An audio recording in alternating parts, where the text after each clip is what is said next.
বাল্য বিয়ে বন্ধের জন্য দেশ প্রশাসন যন্ত্র যত শক্ত হাতে হ্যান্ডেলিং করেন, প্রেম বন্ধ করার জন্য এই ছোট ছোট বাচ্চাগুলো কেবল হাই স্কুলে পড়ে, ইন্টারমিডিয়েটে পড়ে, যাদের বয়স সরকারি লেভেলে বিয়ের বয়সই হয় না, এরা যে প্রেম প্রীতি ভালোবাসা ব্যভিচারে লিপ্ত হয়ে যাচ্ছে, এটা বন্ধের জন্য এত শক্ত ভূমিকা দেশের নেই। আপনার গ্রামে কাকাইল কাটি একটা 17-18 বছরের ছেলের বিয়ে দেন, প্রশাসন ভালো মতো খবর পেলে এই বিয়ে আটকানোর জন্য কত দ্রুত আসে আপনি খেয়াল করেন, কত দ্রুত আসে। অথচ এই প্রশাসন কি রাজশাহী বিশ্ববিদ্যালয়ে ঘোরাফেরা করছে না? যারা অনার্স ফার্স্ট ইয়ারের, তাদের বয়স কত হয়েছে? তারা তো ঠিকই অবৈধ সম্পর্কে লিপ্ত আছে। কই, সেটা বন্ধের জন্য তো কোনো পদক্ষেপ নেই। প্রশাসনের নাকের ডগায় ঠিকই তো তারা অবৈধ সম্পর্কে লিপ্ত, তারা জেনে ব্যভিচারও করছে।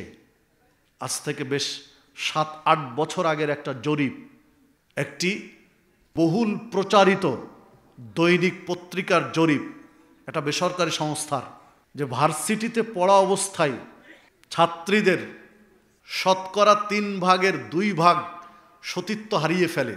একটা পত্রিকার জরিপ বলছে, আমার ব্যক্তিগত কথা না, যদি দায় থাকে তার উপরে আমি পত্রিকার জরিপ বলছি।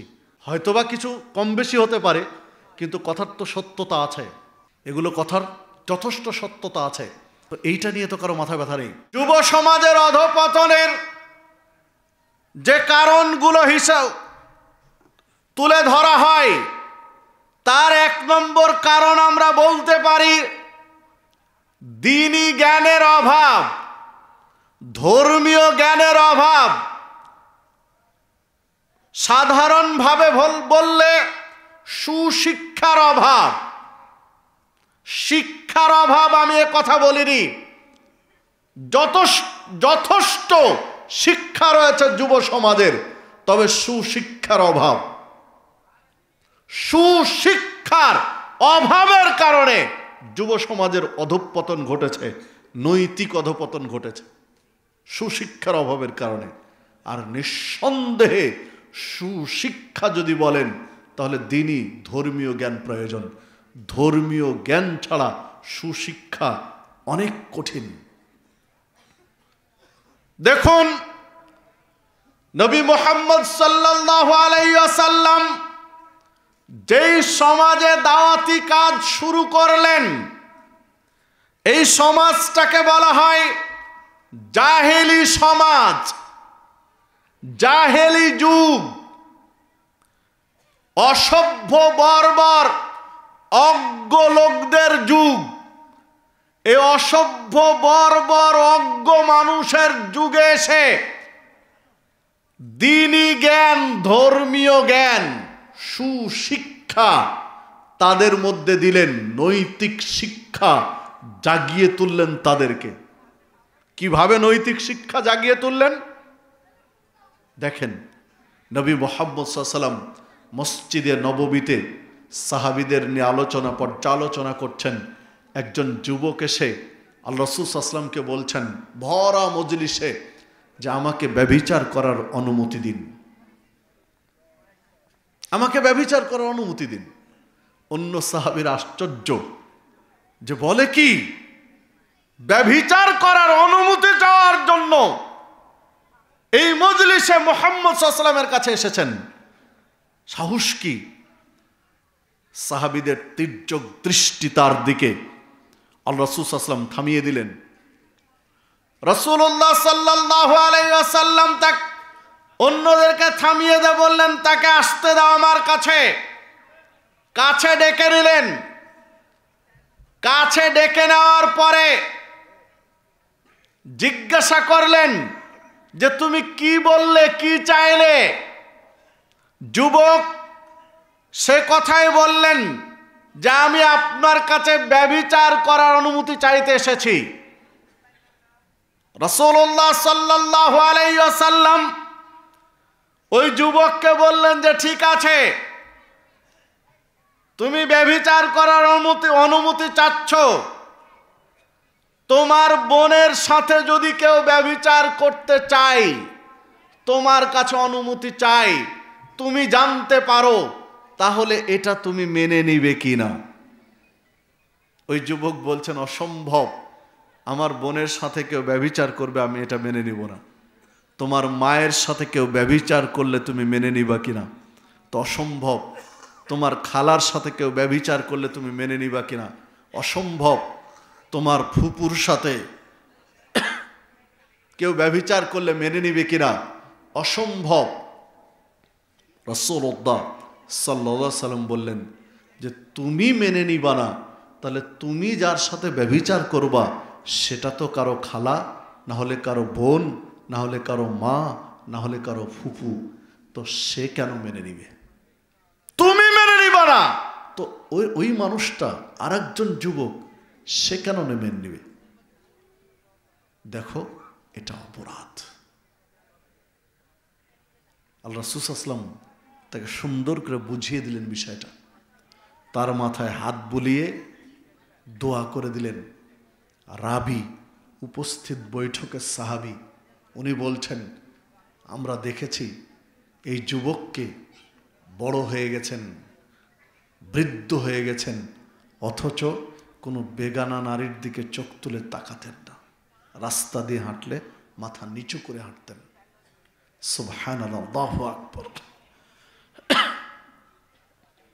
সম্মানিত উপস্থিতি, তো সুশিক্ষা কি দিয়ে যুবককে আল্লাহ রাসূল সাল্লাল্লাহু আলাইহি ওয়াসাল্লাম বুঝালেন? ধর্মীয় জ্ঞান দিয়ে বাস্তবতার নিরিখে বুঝালেন। দেখুন, পার হয়ে গেছে 14ই ফেব্রুয়ারি, বহু যুবক তার মেয়ে বান্ধবীকে নিয়ে সময় কাটিয়েছে, বিভিন্ন ধরনের ভ্রমণ, আড্ডাবাজি করেছে। এইটা করার পিছনে মূল কারণ যদি মনে করেন, তাহলে আমি মনে করি 1 নম্বর কারণ দ্বীনি জ্ঞান, ধর্মীয় জ্ঞানের অভাবের কারণে হয়েছে। এটা কি ধরনের অপরাধ? অন্য একটা মেয়েকে নিয়ে সময় নষ্ট করা কি ধরনের অপরাধ? এইটা যদি ওই যুবক বুঝতো যেটা কি ধরনের পাপ, তাহলে ইনশাআল্লাহ আশা করি যে ও এই অপরাধ করতো না, ইল্লা মাশাআল্লাহ। কারণ আল্লাহ রাসূল সাল্লাল্লাহু আলাইহি ওয়াসাল্লাম এই শিক্ষা দিয়েই, কোরআন এবং সুন্নাহর শিক্ষা দিয়েই যুবক সাহাবীদেরকে গড়েছিলেন। ফল দাঁড়িয়েছিল, তারা কোনোদিন মেয়েদের ডিস্টার্ব করতে যেত না। কারণ তাদের মধ্যে সুশিক্ষা ছিল, তাদের মধ্যে ধর্মীয় শিক্ষা ছিল। সম্মানিত উপস্থিতি, দেখুন, টাকনোর নিচে কাপড় পরা অপরাধ। এটা কি ধরনের অপরাধ? অধিকাংশ যুবক, প্রায় সকল যুবক ইল্লা মাশাআল্লাহ, টাকনোর নিচে কাপড় পরে। কেন পরে?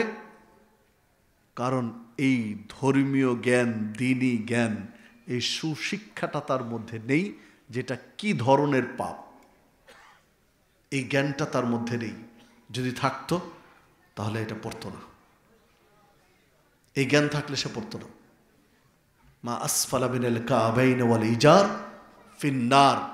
আল্লাহ রাসূল সাল্লাল্লাহু আলাইহি ওয়াসাল্লাম বলছেন, টাকনুর নিচে যদি কেউ কাপড় পরে তাহলে তার ঠিকানা হবে জাহান্নাম। সম্মানিত উপস্থিতি, তো যুব সমাজের অধঃপতন ঘটেছে ধর্মীয় জ্ঞানের অভাবে। ধর্মীয় জ্ঞান যদি আমরা যুবকদের মাঝে দিতে পারি, দ্বীনি জ্ঞান, নৈতিক শিক্ষা, সুশিক্ষা যদি দিতে পারি, ইনশাআল্লাহ এই অধঃপতন থেকে উত্তরণ ঘটানো সম্ভব ইনশাআল্লাহ। দেখুন, এই পৃথিবীতে যত জ্ঞান রয়েছে, বাংলা বলেন, ইংরেজি বলেন, গণিত বলেন, বিজ্ঞান বলেন, চিকিৎসা বিজ্ঞান বলেন বা আর কিছু বলেন, প্রত্যেকটা জ্ঞান আহরণের যে বই পুস্তক রয়েছে, এগুলো কোনো না কোনো মানুষের লেখা, একজন বা একাধিক ব্যক্তির সমন্বিত চেষ্টায় একটা বই লেখা হয়েছে। সেই বই পড়ে না উনি ডাক্তার হয়েছেন, মানুষের লিখিত বই পড়ে না উনি ইঞ্জিনিয়ার হয়েছেন, মানুষের লিখিত বই পড়েই তিনি ব্যারিস্টার হয়েছেন। কোরআন মাজিদ কার লেখা? কোনো মানুষের? আল্লাহর কালাম, আল্লাহর কালাম। প্রত্যেকটা গ্রন্থে, বই পুস্তকে, ভূমিকাতে লেখক ভুল ত্রুটি মার্জনীয় এই মর্মে কথা লিখেন, পরবর্তী সংস্করণে সংশোধন করে নেওয়া হবে এই মর্মে কথা লিখেন। আর কোরআন মাজিদে আল্লাহ রাব্বুল আলামিন শুরুতেই বলে দিলেন, যালিকাল কিতাব লা রাইবা ফি হুদাল লিল মুত্তাকিন। এটা এমন একটা কিতাব যা সন্দেহের কোনো অবকাশ নেই, সন্দেহের লেশ মাত্র নেই। আল্লাহর পক্ষ থেকে এটা নাজিলকৃত কিতাব, হুদাল লিল মুত্তাকিন, মুত্তাকিদের জন্য পথ প্রদর্শক। তো দেখুন, একজন যুবকের মাঝে কোরআন মাজিদের জ্ঞান যদি প্রবেশ করানো যায়, মাথার মধ্যে যদি কোরআনের জ্ঞান দেওয়া যায়, তাহলে অপরাধ থেকে বাঁচানো সহজ, অপরাধ জগৎ থেকে তাকে ফিরানো সহজ। কারণ এটা আল্লাহর কালাম, কোরআন মাজিদের আলাদা প্রভাব তার চেতনার মধ্যে থাকবে, তার ভাবনার মধ্যে থাকবে। এইটা না দেওয়ার কারণে আমরা হেরে গেছি। বর্তমান যুব সমাজের দিকে খেয়াল করেন, 100 জন যুবকের তালিকা করেন একটা গ্রাম থেকে, দেখেন অধিকাংশ যুবক কোরআন মাজিদ পড়তে জানে না, অধিকাংশই জানে না। অথচ বাংলা সুন্দর করে পড়তে পারে, ইংরেজি সুন্দর করে পড়তে পারে, বলতে পারে, লিখতে পারে, বুঝাতে পারে, গণিত পারে, অনেক জ্ঞান তার মধ্যে, অথচ কোরআন মাজিদের জ্ঞান নেই। অথচ আপনি আমি যুবক সবাই মুসলিম, মুসলিম হিসাবে তো এটা জরুরি ছিল। বাংলা, ইংরেজি, গণিত, বিজ্ঞান যা প্রয়োজন শিখেন, অসুবিধা নেই। কিন্তু যেই জ্ঞানটা গুরুত্বপূর্ণ, ইকরা বিইসমি রাব্বিকাল্লাযী খলাক, পড়ুন আপনার প্রভুর নামে যিনি আপনাকে সৃষ্টি করেছেন। যেই পড়া দিয়ে সৃষ্টিকর্তাকে খুঁজে পাওয়া যায়, চেনা যায়, সেই পড়া দিয়ে শুরু করতে বলেছেন। ওই পড়াটাই আমাদের মধ্যে নেই, এটা হলো বড় সমস্যা। দেখুন,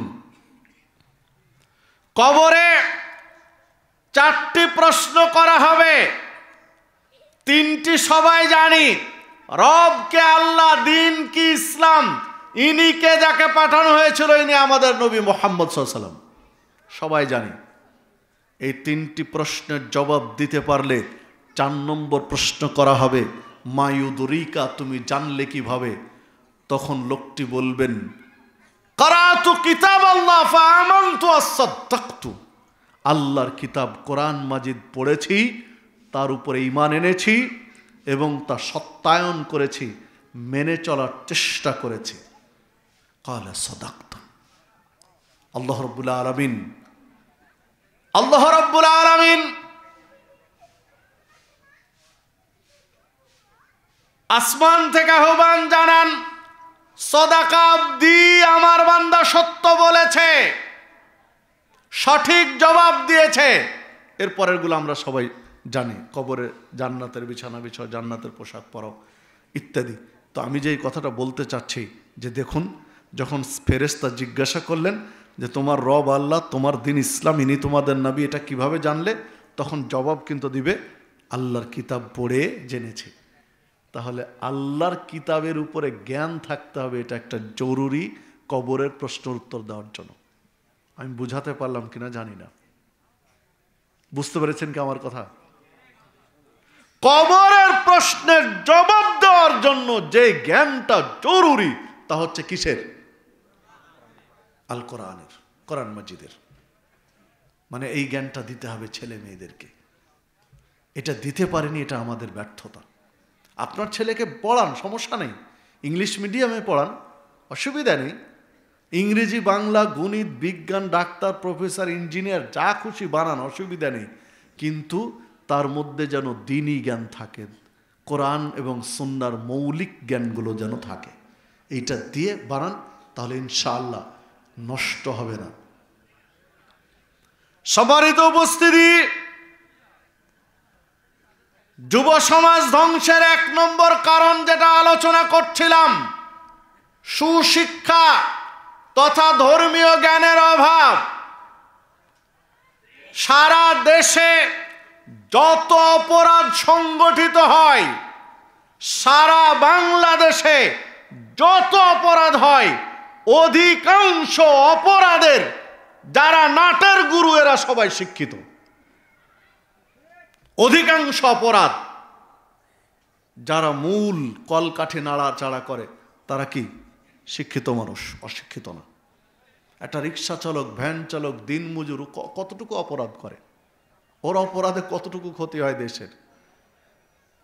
যারা অনেক শিক্ষিত, অনেক বড় বড় জায়গায় বসে আছেন, তাদের অপরাধ, তাদের কলকাঠি নাড়াতে দেশের ক্ষতি বেশি হয়। একটা চোর ডাকাত কয় টাকা চুরি করে? আপনার এলাকায় যদি কোনো চোর থাকে, ও দেখেন তো সারা জীবনে যা চুরি করতে পারেনি। যারা অনেক শিক্ষিত, অনেক ডিগ্রি নিয়ে আছে, তারা কলমের এক খোঁচায় একদিনে তার চেয়ে বেশি উল্টাপাল্টা করে দিতে পারে, যা একটা চোর সারা জীবনে পারে না। যিনি এক কলমের খোঁচায় রাষ্ট্রের সম্পদ, জনগণের সম্পদ, দেশ জাতির সম্পদ নিজের পকেটে চলে আসলো এক খোঁচাতে, যা একটা চোর সারা জীবন ইনকাম করতে পারবে না। তাহলে সমস্যা কোন জায়গায়? শিক্ষিত মানুষের মধ্যে না, সমস্যা হলো এখানে সুশিক্ষার অভাব। যেই শিক্ষা অর্জন করে, গ্রাজুয়েশন করে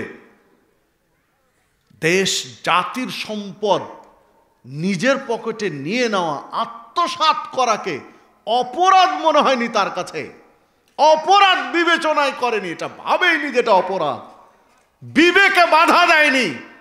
যেই জ্ঞান তার নিজের অন্তরকে আলোকিত করতে পারেনি, ওই জ্ঞান দিয়ে দেশ জাতির কি উপকার করবে? সে দেশ জাতিকে কি আলোকিত করবে? অসম্ভব। এই জন্যই আমাদের সমস্যা। সম্মানিত উপস্থিতি, আগামী দিন জাতি গঠন করতে হলে অবশ্যই সুশিক্ষায় শিক্ষিত করতে হবে। শুধু শিক্ষায় শিক্ষিত করলে হবে না, সুশিক্ষায় শিক্ষিত করতে হবে। সম্মানিত উপস্থিতি, দ্বিতীয়ত আমরা ভাবতে পারি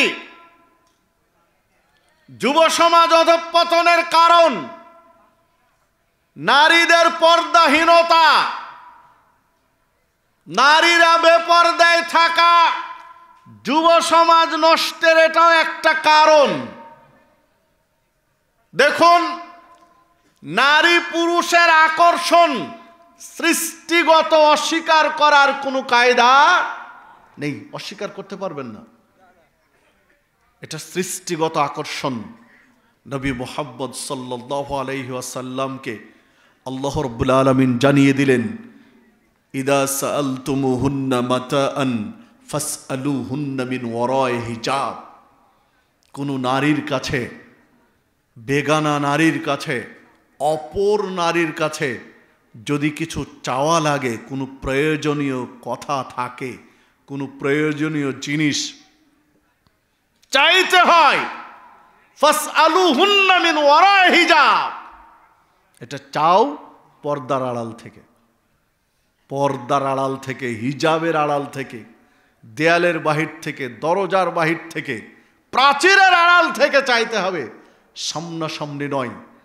চোখে চোখ রেখে, চেহারায় দৃষ্টি রেখে একেবারে সামনাসামনি কথা বলবে, চাইবে, এই সুযোগ দেয়নি। কেন?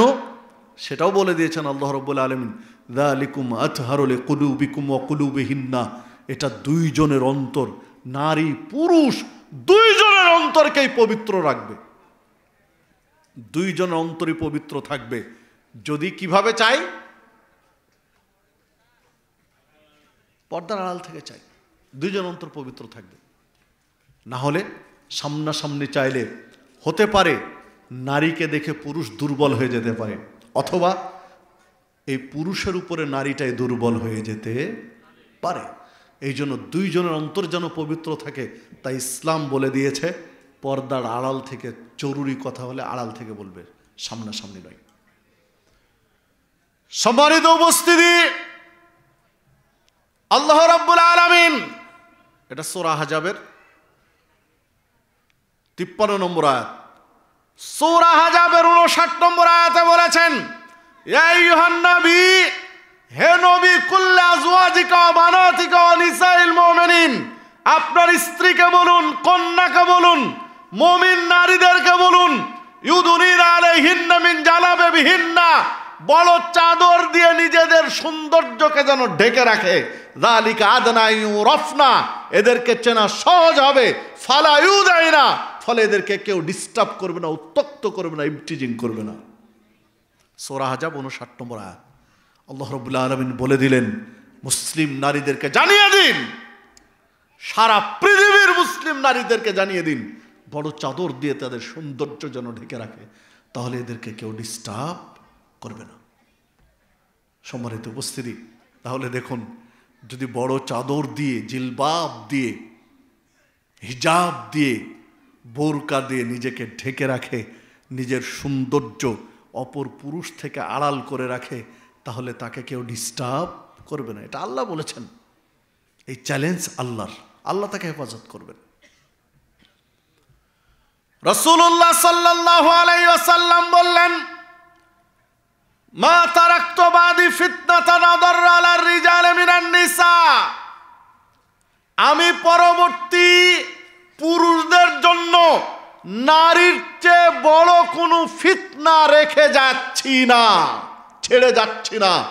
মানে আমার পরে পুরুষের জন্য সবচেয়ে বড় ফিতনা, ভয়ঙ্কর ফিতনা যেটি, তার নাম হচ্ছে নারী। সহিহ বুখারীর 5096 নম্বর হাদিস, সহিহ মুসলিমের 7121 নম্বর হাদিস, মেশকাতের মধ্যে পাবেন 3086 নম্বর হাদিস। সম্মানিত উপস্থিতি, আল্লাহ রাসূল সাল্লাল্লাহু আলাইহি ওয়াসাল্লাম সেই যুগে বলেছেন যে আমার পরবর্তী পুরুষদের জন্য সবচেয়ে বড় ভয়ঙ্কর ফিতনার নাম হচ্ছে নারী। রাসূলুল্লাহ সাল্লাল্লাহু আলাইহি ওয়াসাল্লাম নারীদের এক বৈঠকে কথা বলছিলেন, নারীদেরকে নসিহত করছিলেন। নসিহতের এক পর্যায়ে বললেন, মা রাআইতু মিন নাকিসাতি আকলিন ওয়া দাইনিন আযহাবা লিলুব্বির রাজুলিল হাদিম মিন ইহদাকুন্না, ও নারী জাতি, পুরুষের চেয়ে তোমাদের বুদ্ধি কম, জ্ঞান কম, আকল কম, পুরুষের চেয়ে তোমাদের দিন পালন, ধর্ম পালনও কম, অথচ একজন শিক্ষিত বিজ্ঞ পুরুষকে যত দ্রুত তোমরা নিয়ন্ত্রণ করতে পারো, তোমাদের বশে আনতে পারো, কন্ট্রোল করতে পারো, আর কেউ পারে? মা রাআইতু, আমি দেখিনি, আমি জানি না। সহিহ বুখারীর 304 নম্বর হাদিস, সহিহ মুসলিমের 250 নম্বর হাদিস, মেশকাতের মধ্যে পাবেন 19 নম্বর হাদিস। সম্মানিত উপস্থিতি, পুরুষের চেয়ে মেয়েদের সৃষ্টিগতভাবে জ্ঞান কম, নাকিসাত আকল বলা হয়েছে হাদিসে, কোরআন মাজিদে ইঙ্গিত রয়েছে, এবং পুরুষের চেয়ে ধর্ম পালনও কম। এগুলো প্রত্যেকটার ব্যাখ্যা আছে, প্রত্যেকটা ব্যাখ্যা তুলতে গেলে তো সময় কুলাবে না। অথচ একজন পুরুষকে ঘায়েল করতে পারে সবচেয়ে বেশি কারা? নারী। নারীর চেয়ে একটা পুরুষকে ঘায়েল করার মতো কোনো অস্ত্র এখনো পৃথিবীতে আবিষ্কার হয়নি। নারী দিয়ে যত দ্রুত একটা পুরুষকে ঘায়েল করা যাবে, অন্য কিছু দিয়ে ঘায়েল করা যাবে না। এটা সৃষ্টিগত আকর্ষণ, অস্বীকার করবেন কি করে? যে কথা বলছিলাম, আল্লাহ রাব্বুল আলামিন নারীদের পর্দার মধ্যে কেন আসতে বললেন, মুসলিম নারীদের কেন পর্দা করতে বললেন? কারণ তিনি মানুষকে সৃষ্টি করেছেন, তিনি নারী সৃষ্টি করেছেন, পুরুষ সৃষ্টি করেছেন। পুরুষ কি চায়, নারী কি চায়, এটা আল্লাহর চেয়ে ভালো আর কেউ কিছু বুঝবে, জানে? অকরনা ফি বুয়ুতিকুন্না ওয়ালা তাবাররাজনা তাবাররুজাল জাহিলিয়াতিল উলা। আল্লাহ রাব্বুল আলামিন বলে দিলেন মুসলিম নারীদেরকে যে তোমরা গৃহবন্তরে বসবাস করো, জাহেলি যুগের নারীদের মতো নিজেদের সৌন্দর্য প্রদর্শন করো না, পর পুরুষকে নিজেদের সৌন্দর্য দেখাবে না। একজন মুসলিম বোন তার সাজুগুজু, তার যত মেকআপ, প্রসাধনী, সৌন্দর্য, এইটা উপভোগ করার ব্যক্তির নাম হচ্ছে স্বামী, অন্য কেউ নয়।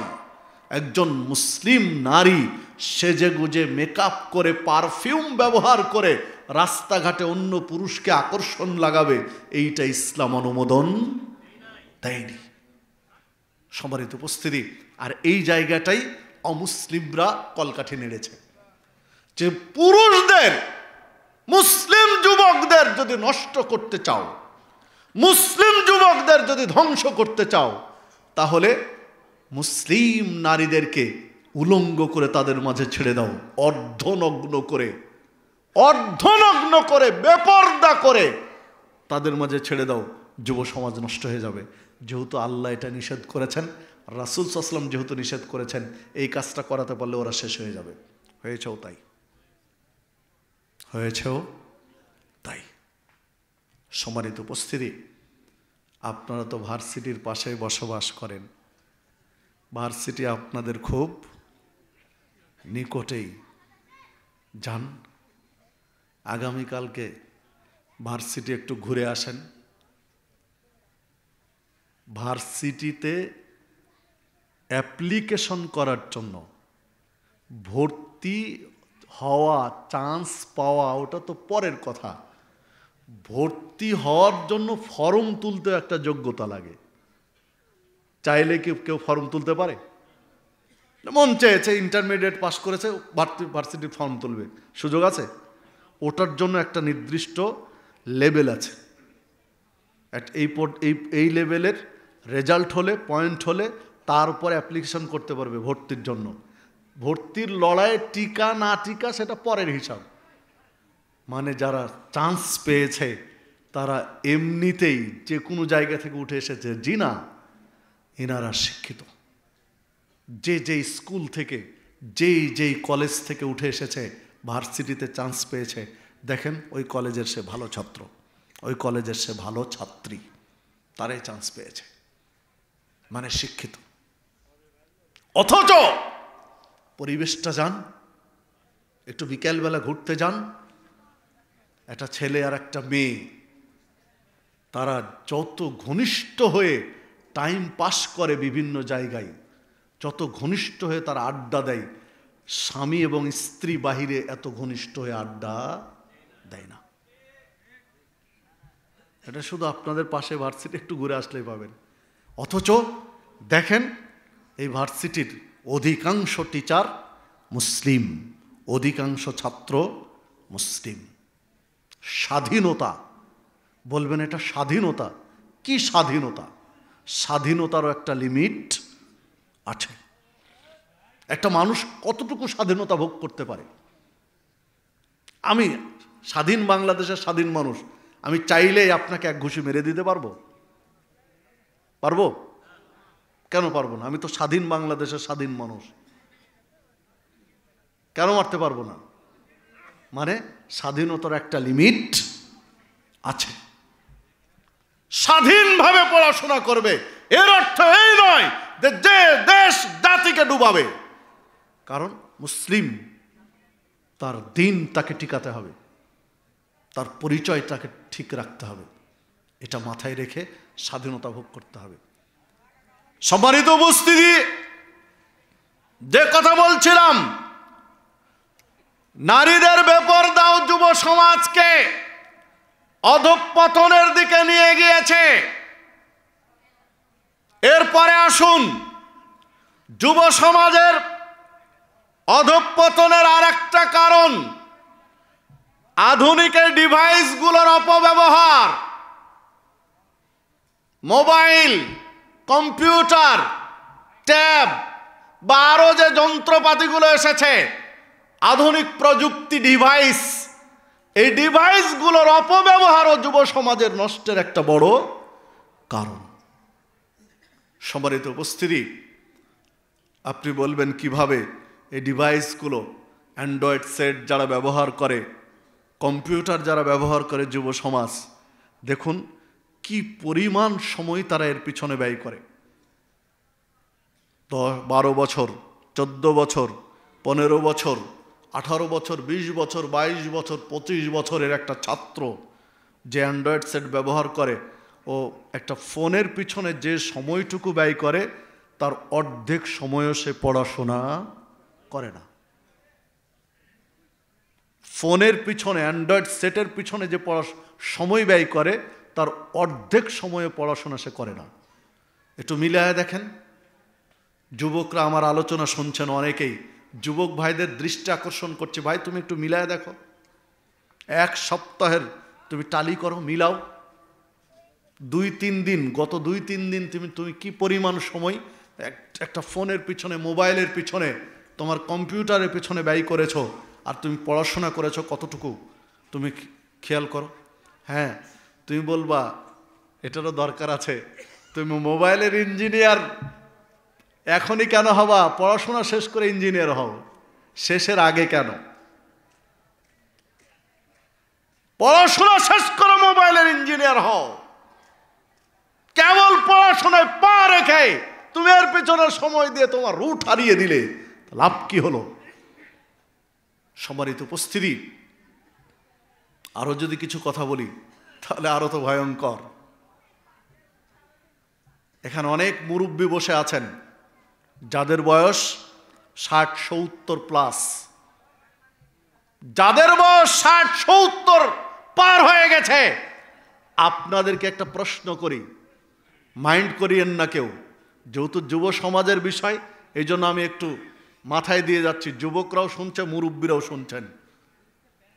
দেখুন, যাদের বয়স 60 বছর পার হয়ে গেছে, আপনারা আপনাদের অতীতে ফিরে যান, যে আপনি ছাত্র ছিলেন, ক্লাস 7, 8, 9, 10, ইন্টারমিডিয়েট, অনার্স লেভেল পড়াশোনা করেছেন। আপনি বিয়ের আগে একেবারে নগ্ন দৃশ্যের ব্যভিচার আপনি দেখেছেন কয়জন? খুঁজে পাওয়া মুশকিল আছে। আমি এই প্রশ্ন করছি 60-70 বছর আগের একজন মানুষকে, যাদের বয়স 60-70 বছর পার হয়ে গেছে। আপনি আপনার ছেলেবেলায় চলে যান, যে এই 12-13 বছরের পর থেকে নিয়ে আপনার 20-25 বছর পর্যন্ত এই সময়টুকুতে আপনি ব্লু ফিল্ম, পর্নোগ্রাফি, একেবারে নগ্নভাবে ব্যভিচার করছে ছেলে মেয়ে। এই দৃশ্য নিজ চোখে দেখেছেন যে কোনোভাবে কয়জন? 100 জন এই মাহফিলে থাকা 10 জন যদি 15 জন 20 জন মুরব্বী যদি দাঁড়িয়ে যান, এখন 20 জন মুরব্বী যদি দাঁড়িয়ে যান যাদের বয়স 70-60 বছর পার হয়ে গেছে, আমার বিশ্বাস 2-1 জন পাওয়া কঠিন আছে। হয়তোবা দেখেননি আপনি এই দৃশ্য। 2-1 জন, 20 জনে 5 জন মুরব্বী পাওয়া যাবে না যে আপনি এই বয়সে এই ধরনের দৃশ্য দেখেছিলেন, পাওয়া যাবে না 5 জন। আর এখন 11, 12, 13 বছরের পর থেকে নিয়ে 25-26 বছরের যুবক 20 জন দাঁড়ান, আমি বলি 15 জন পাবেন যারা এগুলো এখনই দেখেছে, এখনই এগুলো তারা পরিচিত। পর্নোগ্রাফি তারা এখনই দেখেছে, তারা বয়স এখনো 22-23 বছর, 24 বছর, 25 বছর, বিয়ের কারো বয়সই হয়নি, এখনই তারা এগুলো বুঝে। কারণ এই দৃশ্যগুলো তারা এসব ফোনে, কম্পিউটারে বা আধুনিক ডিভাইসগুলোর মাধ্যমে তারা দেখেছে। তাহলে এই যুবককে আপনি কিভাবে কন্ট্রোল করবেন?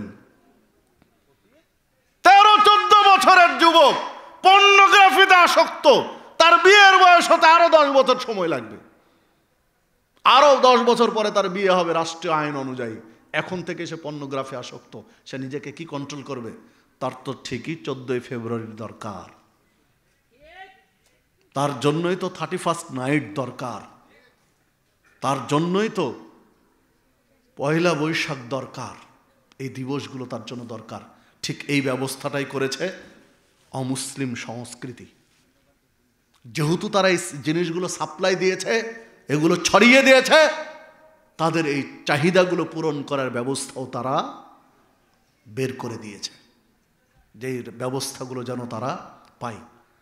যদি অপ্রিয় সত্য কথা বলি, অপ্রিয় সত্য সেইটা হলো, দেখেন, বাল্য বিয়ে বন্ধের জন্য দেশ প্রশাসন যন্ত্র যত শক্ত হাতে হ্যান্ডেলিং করেন, প্রেম বন্ধ করার জন্য এই ছোট ছোট বাচ্চাগুলো কেবল হাই স্কুলে পড়ে, ইন্টারমিডিয়েটে পড়ে, যাদের বয়স সরকারি লেভেলে বিয়ের বয়সে হয় না, এরা যে প্রেম প্রীতি ভালোবাসা ব্যভিচারে লিপ্ত হয়ে যাচ্ছে, এটা বন্ধের জন্য এত শক্ত ভূমিকা দেশের নেই। আপনার গ্রামে কি কাটাইল নাকি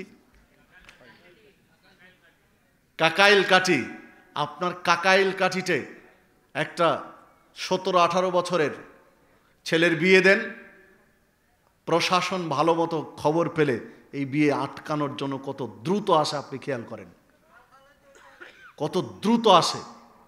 অথচ এই প্রশাসন কি রাজশাহী বিশ্ববিদ্যালয়ে ঘোরাফেরা করছে না? ঘোরাফেরা করছে না? যারা অনার্স ফার্স্ট ইয়ারের, তাদের বয়স কত হয়েছে? তারা তো ঠিকই অবৈধ সম্পর্কে লিপ্ত আছে। কই, সেটা বন্ধের জন্য তো কোনো পদক্ষেপ নেই। প্রশাসনের নাকের ডগায় ঠিকই তো তারা অবৈধ সম্পর্কে লিপ্ত, তারা জেনে ব্যভিচারও করছে। আজ থেকে বেশ 7-8 বছর আগের একটা জরিপ, একটি বহুল প্রচারিত দৈনিক পত্রিকার জরিপ, একটা বেসরকারি সংস্থার, যে ভার্সিটিতে পড়া অবস্থায় ছাত্রীদের শতকরা 3 ভাগের 2 ভাগ সতীত্ব হারিয়ে ফেলে। এটা একটা পত্রিকার জরিপ বলছে, আমার ব্যক্তিগত কথা না, যদি দায় থাকে তার উপরে, আমি পত্রিকার জরিপ বলছি। হয়তোবা কিছু কম বেশি হতে পারে, কিন্তু কথার তো সত্যতা আছে, এগুলো কথার যথেষ্ট সত্যতা আছে। তো এইটা নিয়ে তো কারো মাথা ব্যথা নেই। আমি যে পয়েন্ট কথা বলতে গিয়ে এগুলো চলে এসেছে, সেইটা হলো নারীদের বেপর্দা যুব সমাজ নষ্টের একটা বড় কারণ। নবী মুহাম্মদ সাল্লাল্লাহু আলাইহি ওয়াসাল্লাম জাহেলি যুগের অজ্ঞ বর্বর অসভ্য যুগের মানুষগুলোকে স্বর্ণের টুকরোয় পরিণত করেছিলেন নারীদের মধ্যে পর্দার বিধান নিয়ে এসে। নারীদেরকে বেপর্দায় রেখে নবী মুহাম্মদ সাল্লাল্লাহু আলাইহি ওয়াসাল্লাম স্বর্ণযুগ নিয়ে আসেননি, নারীদের পর্দার মধ্যে নিয়ে এসে স্বর্ণযুগ নিয়ে এসেছিলেন। ইসলামের প্রথম যুগে মদিনায় হিজরত করার পরেই সাহাবীদের পক্ষ থেকে অভিযোগ আসা শুরু হলো, জান রাসূল সাল্লাল্লাহু আলাইহি ওয়াসাল্লাম মদিনার উমুক এলাকাতে ছিনতাই হচ্ছে, ডাকাতি হচ্ছে, রাহাজানি হচ্ছে, বন্ধ করা দরকার, কিভাবে করব? নবী মুহাম্মদ সাল্লাল্লাহু আলাইহি ওয়াসাল্লাম তাদেরকে আশ্বস্ত করলেন, ধৈর্য ধরো, তোমরা অপেক্ষা করো, একটু সবুর করো, সেই দিন আর বেশি দূরে নয়, খুব শীঘ্রই এমন একটা পরিবেশ তোমরা পাবে, সানা থেকে হাজারা মাউত, কিলোমিটারের পর কিলোমিটার, প্রাপ্তবয়স্ক অপরূপ যৌবনে ভরপুর একটা নারী একাকী গিয়ে মক্কায় গিয়ে হজ উমরা করে ফিরে আসবে, কোনো বন্য প্রাণী ছাড়া অন্য কাউকে ভয় করবে না, কোনো বকাটে যুবক তার দিকে দৃষ্টি দিয়েও তাকাবে না, ভয় করবে। সেই দিন বেশি দূরে না, একটু অপেক্ষা করো। হাদিসের রাবি বলছেন, আল্লাহ রাসূল সাল্লাল্লাহু আলাইহি ওয়াসাল্লামের এই ভবিষ্যৎবাণী আমরা দেখেছি। একটা নারী, প্রাপ্তবয়স্ক একটা নারী একাকী কিলোমিটারের পর কিলোমিটার, রাত কি দিন কি পাড়ি দিচ্ছে, অথচ কেউ তাকে ডিস্টার্ব করে না, কোনো পুরুষ তাকে ডিস্টার্ব করার জন্য চায় না। ভাই, কি দিয়ে গড়েছিলেন আল্লাহ রাসূল সাল্লাল্লাহু আলাইহি ওয়াসাল্লাম? এই পরিবেশ কি দিয়ে গড়েছিলেন? কোরআনুল কারিম দিয়ে, কোরআনুল কারিমের শিক্ষা দিয়ে নারীদেরকে পর্দার মধ্যে নিয়ে এসেছিলেন। নারী পুরুষের মধ্যে এই ব্যালেন্সটা তিনি করেছিলেন। আমরা কেন পারছি না? আমাদের বড় বড় ভার্সিটি রয়েছে, উচ্চ শিক্ষার ব্যবস্থা রয়েছে, তারপর আমরা কেন পারছি না? আমাদের শিক্ষার হার বেশি, তারপরে কেন পারছি না? কারণ এই জায়গাগুলোতে আমরা উদাসীন, পর্দার বিষয়গুলোতে আমরা একেবারে উদাসীন। মা বোনদের দৃষ্টি আকর্ষণ করব, আপনারা আলোচনা শুনছেন, আপনারা ভাববেন যে আপনারা পর্দার বিষয় বললে আপনাদের স্বাধীনতায় হস্তক্ষেপ। জি না, এটা স্বাধীনতায় হস্তক্ষেপ নয়, সৃষ্টি কৌশল যেই পর্যায়টা তৈরি করে দিয়েছেন। এখন যদি কথার কথা বলি, ছেলেদের বিয়ের বয়স কত এখন রাষ্ট্রীয়ভাবে? আর মেয়েদের? এটা কি স্বাধীনতায় হস্তক্ষেপ নয়? মেয়েদের 18 কেন হবে? ওদের 21 হবে। আমার কথা বুঝতে পেরেছেন কি? মেয়েদের 18 কেন হবে? ওরাও 21 হবে, ছেলেও 21, মেয়েও 21। কেন 18 হবে? কারণটা কি? কেন 18 হবে মেয়েদের? একটা ছেলে আর একটা মেয়ে বালেগ হয় প্রায় একই বয়সে। বালেগ, প্রাপ্তবয়স্ক বালেগ হওয়ার যে নিদর্শনগুলো রয়েছে দেখেন, খোঁজ নিয়ে আপনাদের ছেলে, যার ছেলে আর মেয়ে দুটোই আছে, আপনি ছেলে মেয়ের দিকে নিবিড়ভাবে পর্যালোচনা করেন, দেখেন বালেগ হয় একই সাথে, একই বয়সে দুইজনই বালেগ হচ্ছে। বালেগ হওয়ার নিদর্শনগুলো একই সাথে প্রকাশ পাচ্ছে। তাহলে ছেলের ক্ষেত্রে 18, মেয়ের ক্ষেত্রে কেন না? ছেলের ক্ষেত্রে, মেয়ের ক্ষেত্রে 18, ছেলের ক্ষেত্রে কেন 21 গিয়েছে? মানে নারী পুরুষের সৃষ্টিগত কিছু মানে বিধিনিষেধ বা পার্থক্য রয়েছে, এটা বোঝা যাচ্ছে না? একই দেশে দুই রকম কেন হয়েছে? মানে একটু সিস্টেম পদ্ধতি তো আছেই পার্থক্য। জি, এইটা যেমন আপনার স্বাধীনতায় হস্তক্ষেপ নয়, ঠিক আপনার সৃষ্টি কৌশল আল্লাহ রাব্বুল আলামিন যে বলে দিয়েছেন যে নারীকে পর্দা করতে হবে, আপনি পর্দা না করাটাই স্বাধীনতায় হস্তক্ষেপ করা। একটা নারী হেজাব পরবে, একটা নারী বোরকা পরবে, একটা মুসলিম নারী পর্দা করবে। কেউ কোনো ব্যক্তি শিক্ষিত হোক আর জাহেল হোক আর প্রফেসর হোক, ও যদি তার হিজাব খুলতে বাধ্য করে, ও যদি তার পর্দা করাতে বিরোধিতা করে, এইটা হলো স্বাধীনতায় হস্তক্ষেপ করা। পর্দা করাটা স্বাধীনতায় হস্তক্ষেপ করা নয়। সম্মানিত উপস্থিতি, তাদেরকে সৃষ্টি করা হয়েছে ওইভাবে, তাদের পোশাকের নীতিমালা কোড দিয়ে দেওয়া হয়েছে ওইভাবে, ওটা করতে না দেওয়াটাই হচ্ছে তাদের স্বাধীনতাকে হস্তক্ষেপ করা। তারা নগ্ন হয়ে বের আসবে, তাকে নিষেধ করলে স্বাধীনতায় হস্তক্ষেপ? জি না, কারণ এটা সৃষ্টি কৌশল আল্লাহ রাব্বুল আলামিনের। আপনি এই কৌশল আপনি চেঞ্জ করতে পারবেন না। সম্মানিত উপস্থিতি, তো যে কথা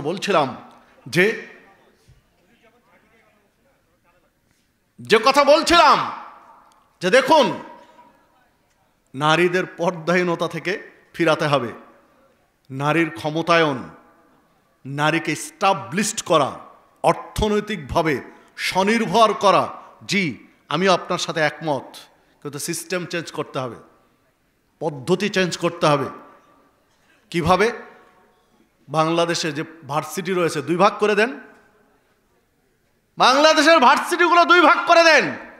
যদি কথার কথা 20টা ভার্সিটি থাকে, 10টা ছেলেদের 10টা মেয়েদের, ছেলেদের ভার্সিটির ভিসি হবে ছেলে, মেয়েদের ভার্সিটির ভিসি হবে মেয়ে, ছেলেদের ভার্সিটির প্রক্টর হবে ছেলে, মেয়েদের ভার্সিটির প্রক্টর হবে মেয়ে, ছেলেদের ভার্সিটির রেজিস্ট্রার হবে ছেলে, মেয়েদের ভার্সিটির রেজিস্ট্রার হবে মেয়ে। অশিক্ষিত নারী চাকরি করতে চাই, ঠিক আছে, এই অশিক্ষিত নারীরও কর্মসংস্থান হবে, ঝাড়ুদার হবে, আয়া হবে, পিয়ন হবে, তার শিক্ষাগত যোগ্যতা অনুযায়ী সে চাকরি করবে। কি কর্মসংস্থান বাড়বে না? আপনার যে সিস্টেম, দেশ যে সিস্টেমে চলছে, নারীকে স্টাবলিশড করার, ক্ষমতায়ন করার, তার চেয়ে আমি যে সিস্টেম বলছি, এতে নারীরা বেশি স্টাবলিশড হবে, তারা বেশি স্বনির্ভর হবে।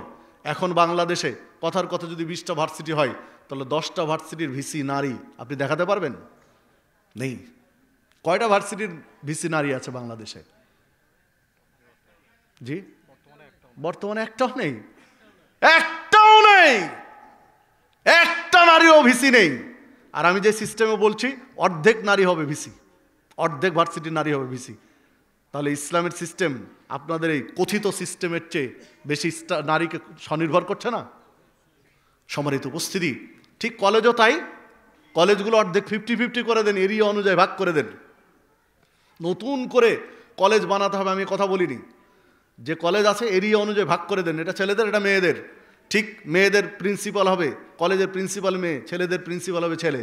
এইভাবে দেখেন চাকরি বের হবে। ঠিক গার্মেন্টস ফ্যাক্টরি 2 ভাগ করে দেন, ছেলেদের গার্মেন্টস ফ্যাক্টরি, মেয়েদের গার্মেন্টস ফ্যাক্টরি। যে যে সেক্টরে চাকরি করতে চায় চাকরি বের হবে। এই সিস্টেমে যদি আসেন তাহলে ব্যভিচার কমে যাবে। একেবারে নির্মূল হবে তা বলবো না, তবে অনেক কমে যাবে, অনেক কমে যাবে। নারীরা ক্ষমতায়ন, অর্থায়ন, স্টাবলিশড হওয়া, স্বনির্ভর হওয়া, সব সেক্টর বেড়ে যাবে, কোনো সমস্যা হবে না। কিন্তু এইটা অমুসলিম জগৎ করতে দেয়নি। কেন দেয়নি? তারা তো এই এজেন্ডা না, তারা তো শয়তানের এজেন্ডা বাস্তবায়ন করতে চায়। শয়তানের এজেন্ডা বাস্তবায়ন তারা করতে চায়। বনু আদমকে, আদম সন্তানকে তারা জাহান্নামের খড়ি বানাতে চায়। কিন্তু ইসলামের রুট সিস্টেম অনুযায়ী আসলে জাহান্নামের খড়ি তো হবে না। এই জন্য তারা এই সিস্টেম নিয়ে ভাবেও না, চিন্তাও করে না। সম্মানিত উপস্থিতি, চলুন আমরা আমাদের মূল কথায় আবার ফিরে যাই, যে যুব সমাজ নষ্ট হচ্ছে যেসব কারণে, তার একটা কারণ হলো নারীদের পর্দাহীনতা। নারীদের পর্দাহীনতা, এই পর্দাহীনতার সাথেও চলে এসেছে আমার কথার ভিতরে যে সহশিক্ষাও একটা বড় সমস্যা যুব সমাজের জন্য। একটা নারী আর একটা পুরুষ এক জায়গায় বসে থাকবে, এটা ইসলাম ওইভাবে সাপোর্ট করে না। লা ইয়াখলুয়ান্না রাজুলুন বিইমরাতিন ইল্লা কানা থালিথুহুমা শায়তান। আল্লাহ রাসূল সাল্লাল্লাহু আলাইহি ওয়াসাল্লাম বলছেন, একটা নারী আর একটা পুরুষ যখন এক জায়গায় একত্রিত হয়, বেগানা নারী আর বেগানা পুরুষ, গায়ের মাহারাম নারী আর পুরুষ যখন এক জায়গায় একত্রিত হয়, তখন ওখানে তৃতীয় আরেকজন উপস্থিত হয়, তার নাম হলো শয়তান। শয়তান কি ওই নারী আর পুরুষকে তাহাজ্জুদে সালাত পড়তে উদ্বুদ্ধ করবে? ব্যভিচারের দিকে উদ্বুদ্ধ করবে। শয়তানের কাজই তো তাই। সম্মানিত উপস্থিতি, তো দেখুন, নারী পুরুষ এক জায়গায় একত্রিত হলে বিপদ হওয়ার সম্ভাবনা রয়েছে। আল্লাহ রাসূল সাল্লাল্লাহু আলাইহি ওয়াসাল্লাম নিষেধ করে দিয়েছেন, এইটা থেকে বাঁচতে চাইলে সহশিক্ষা নয়, শিক্ষা ব্যবস্থা পৃথক করার চিন্তা পরিকল্পনা আঁকা দরকার। দেশ জাতি সুন্দর সমাজ গঠন করতে চাইলে এই পরিকল্পনা, দীর্ঘমেয়াদী পরিকল্পনা নিয়ে আপনাকে আমাকে আগাতে হবে। দেখুন, 4 নম্বর কারণ যুব সমাজের অধঃপতনের 4 নম্বর কারণ হচ্ছে অমুসলিম সংস্কৃতির আগ্রাসন, সাংস্কৃতিক আগ্রাসন। অমুসলিমদের, ইহুদি খ্রিস্টানদের সংস্কৃতির প্রচার প্রসার গ্রহণ, এইটাও একটা বড় কারণ যুব সমাজ নষ্টের পিছনে। সম্মানিত উপস্থিতি, ইসলাম এমন একটা জীবন ব্যবস্থা যা পরিপূর্ণ। ইন্নাদ-দীনা ইনদাল্লাহিল ইসলাম। আল্লাহর নিকটে মনোনীত জীবন ব্যবস্থার নাম হচ্ছে ইসলাম। আল-ইয়াওমা আকমালতু লাকুম দীনাকুম ওয়া আতমামতু আলাইকুম নি'মাতি ওয়া রাদিতু লাকুমুল ইসলামা দীনান।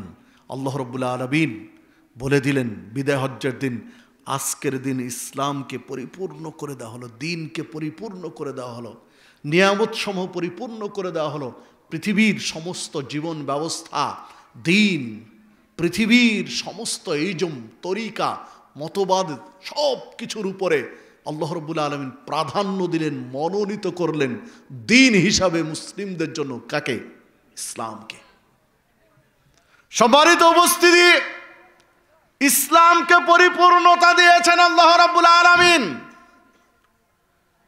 ইসলাম যেহেতু পরিপূর্ণ, তাহলে ইসলামের নিজস্ব সাংস্কৃতিক অঙ্গন রয়েছে।